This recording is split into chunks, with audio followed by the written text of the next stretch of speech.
әке қарғысы. Бір үйдің ерке, әдемі қызы болыпты. 3 жылдан кейін көрген қызғалдағы әкесі де, шешесі де мәпелеп өсірген. Аузынан шыққан әрбір сөзін жерге түсірмей қағып, әп-сәтте орындайды екен. Отағасы ауылдың завхозы, ал әйелі есепшісі болып жұмыс істейді. Екеуі де ауылдың сыйлысы, әрі мақтанышы болған.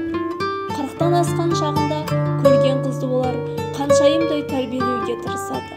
Қытайдың жібек көйлегін жазда киіп, үлпіштен жасалған пальтосын қыста киген қызын аяғын жерге тигізбей өсірген. Уақыт тоқтаған ба, сымырап өтіп жатады. Ұлдарын үйлендіріп, жалғыз қызы Мәскеуге оқуға кетеді. Күндердің бірінде қызынан телеграм келеді. Мама, мен кәріс жігітін сүйіп қалдым, аяғым ауыр, үйленемін дейді. Әкешіме қалай айтарымды білмеймін, деп жазылған. Ана байғұстың қолынан бір жапырақ қағаз түсіп кете жаздайды. Ол кезде басқа ұлтқа күйеуге шықты деген, қара күйе бетіме жағылды дегенмен тең еді. Жалғыз қызының масқаралығын күйеуіне айта алмай, кешке дейін дәрі ішіп, ақыры түн жарымында қан қысымы көтеріліп, ауруханада көз жұмады. Сүйген жарынан айырылған отағасы қатты қайғырады. Мәскеудегі қызына тез жет, анаңнан айырылдық деп телеграм жібереді. Қыздың құрсағындағы баласы 5 айдан ысып, іші кәдімгідей білініп қалған еді. Қыз не істерін білмей дал болады. Жерлеу рәсіміне келген, бет аузы ісіп кеткен ерке қыздың көрген ауылдағылар қайтсын, байғұс анасын қайғырған ғой деп аяп. Жарықтық бұрынғы кемпірлер әулие ғой біреусі. Шынтағымның ауырып тұрғаны несі? Мына жерде қайсың буасың деп шайдың үстінде қатқыл дауыспен жақтырмай қызға қарайды. Ауыл қатындары селт ете түседі. Ертесіне әңгіме гүлдеп, ауылда шарлап кетеді. Соңында өсек әке құлағына да жетеді. 3 күнге келген қыз бұл кезде шабаданын жинап, жолға дайындалып жатқан еді. Қаһарлы әке, қызым, елдің айтып жатқаны рас па деді. Қыз үндемей басын шұлғыды.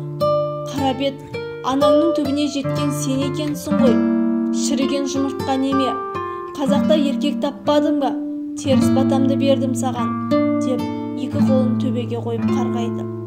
Бұл кезде 3 жылда есіктің сыртында тістеніп тұрған еді. Ешқайда бармайсың дейді әке қаһарына мініп. 1 аптадан соң кәріс жігіт Мәскеуден болашақ қайнатасының алдынан өтуге келеді. Ағайынды 3 қарындасымен кездестірмеуге бел буады.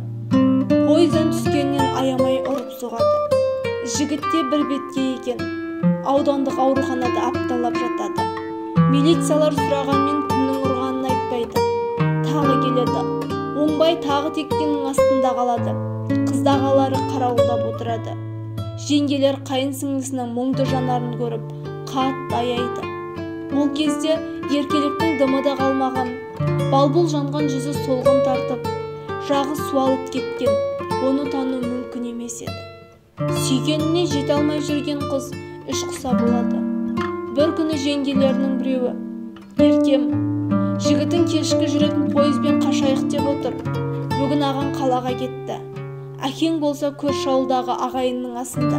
Жинал, көп болса мен алайын жазаңды, дейді кемсеңдеп жылап. Бұл кезде қыз келіп, далада қалың қар түскен еді.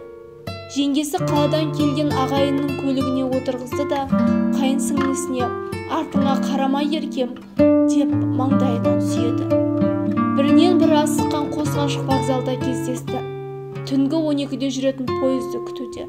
Бір кезде пойыздың гүрілдеген даусы вокзалдың ішін жаңғыртты. Екеуі алып ұшып шыққаны сол еді, перронда бұларды іздеп жүрген 3 ағайындыны көреді.